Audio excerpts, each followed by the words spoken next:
V D സതീശൻ്റെതായ സ്റ്റേക്ക് മുന്നോട്ട് വയ്ക്കുന്നു.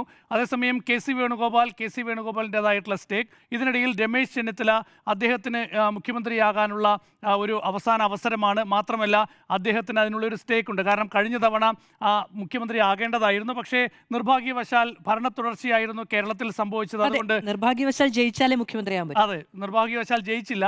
അതുകൊണ്ട് രമേശ് ചെന്നിത്തലയ്ക്ക് കേരളത്തിൽ മുഖ്യമന്ത്രിയാകാൻ സാധിച്ചില്ല. അപ്പോൾ ഇത്തവണയെങ്കിലും മുഖ്യമന്ത്രിയാകാൻ കഴിയുമോ എന്ന് അറിയാൻ രമേശ് ചെന്നിത്തലയും കാത്തിരിക്കുന്നു. അപ്പോൾ ഈ 3 പേരുകളാണ് മുഖ്യമന്ത്രി സ്ഥാനത്തേക്ക് പ്രധാനമായും മുന്നിലുള്ളത്. അപ്പോൾ ഇതിൽ ആരെ ഹൈക്കമാൻഡ് പരിഗണിക്കും എന്നതൊക്കെ തന്നെ വിജയത്തിൻ്റെ അടിസ്ഥാനത്തിൽ മാത്രമേ തീരുമാനിക്കാൻ സാധ്യതയുള്ളൂ എന്നാണ് ഞാൻ മനസ്സിലാക്കുന്നത്. കോൺഗ്രസിന് ഈ പറയുന്നത് പോലെ 100 സീറ്റിലധികം നേടാൻ പറ്റുകയാണെങ്കിൽ, ഒരുപക്ഷെ അത്രയും വലിയൊരു മേൽക്കൈ ഉണ്ടാവുകയാണെങ്കിലൊക്കെ മാത്രമേ ഒരുപക്ഷെ വി ഡി സതീശൻ്റെ പേര് ഈ ഒരു റേസിലേക്ക് വരാൻ തന്നെ സാധ്യതയുള്ളൂ എന്നാണ് ഞാൻ മനസ്സിലാക്കുന്നത്. അതല്ലാത്ത പക്ഷം ഈ രമേശ് ചെന്നിത്തല അല്ലെങ്കിൽ കെ സി വേണുഗോപാൽ എന്ന നിലയിലേക്ക് മുഖ്യമന്ത്രി ചർച്ചകൾ നിൽക്കാൻ തന്നെയാണ് സാധ്യത. ഏതായാലും നിയമസഭ തിരഞ്ഞെടുക്കപ്പെടുന്ന അംഗങ്ങളുടെ പിൻബലം വളരെ പ്രധാനപ്പെട്ടതാണ്. എത്ര MLA-മാർ പിന്തുണയ്ക്കും എന്നത്. പക്ഷേ ഇതൊക്കെ സംഭവിക്കണമെങ്കിൽ തെരഞ്ഞെടുപ്പ് കോൺഗ്രസിന് അനുകൂലമായി വരണം. നിയമസഭാ തെരഞ്ഞെടുപ്പിൻ്റെ പ്രക്രിയയെല്ലാം തന്നെ പൂർത്തിയാകണം. പക്ഷേ അതിനു മുൻപേ കോൺഗ്രസിൽ ഈ ചർച്ചകൾ വളരെ സജീവമാണ്. ആര് മുഖ്യമന്ത്രിയാകും? വലിയ തർക്കമാണ് സോഷ്യൽ മീഡിയയിൽ. ഇന്ന് രസകരമായൊരു സംഭവം ഞാൻ പറയാം.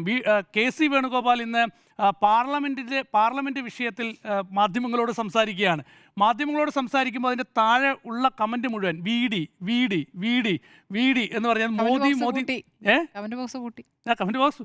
അപ്പം ഈ നിലയിലാണ്. അപ്പം ഇപ്പോൾ കെ സി പക്ഷ നേതാക്കളൊക്കെ പറയുന്നത് എന്താണ്? ഇത് മുഴുവൻ ഫേക്ക് അക്കൗണ്ടാണെന്നാണ്.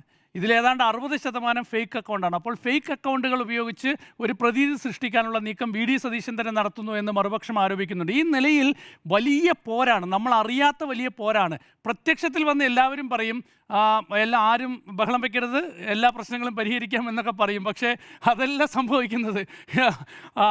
അണ്ടർഗ്രൗണ്ടിൽ വലിയ പോര് നടക്കുകയാണ്. വല്ലാത്തൊരു സന്തോഷം. ഞാൻ പറയുന്നത്, എനിക്ക് ഇപ്പോൾ ഓർമ്മ വരുന്നത്, ജനവിധി വന്നാൽ വെറും അരമണിക്കൂറിനുള്ളിൽ മുഖ്യമന്ത്രിയെ തീരുമാനിക്കും. 5 മിനിറ്റിനുള്ളിൽ തീരുമാനിക്കുമെന്നാണ് പറഞ്ഞത്. 5 മിനിറ്റല്ല 50 ദിവസം എടുത്താലും തീരുമാനിക്കാൻ പറ്റുമെന്നുള്ളൊരു വലിയ പ്രശ്നമുണ്ട്. ഇത് വലിയ അടിയായി മാറും.